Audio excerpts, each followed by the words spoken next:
Well, today marks 50 years since Senator Robert F. Kennedy was killed. We'll take a special look back at the American legacy of Bobby Kennedy.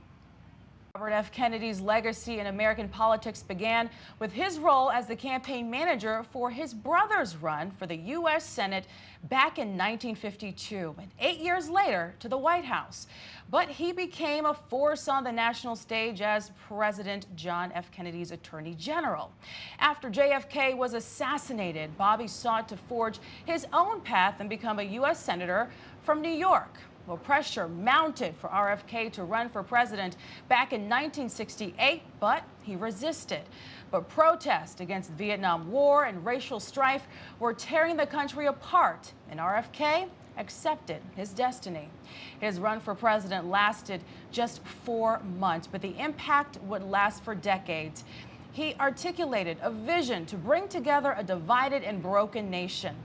No moment rang more true than the night of April 4th, 1968, when Kennedy climbed onto the back of a flatbed truck in Indiana to deliver the news of the death of Martin Luther King Jr.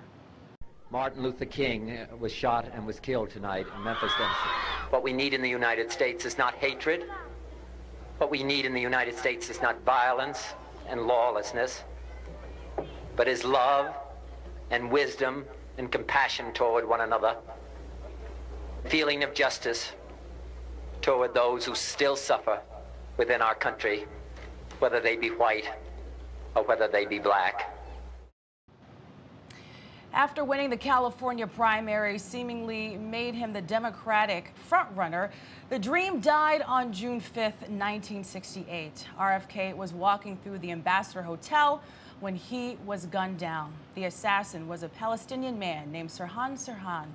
His actions changed the course of U.S. politics.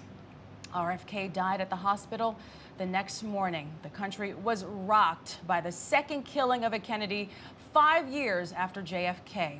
For millions, a beacon of hope was extinguished, and the country would never be the same.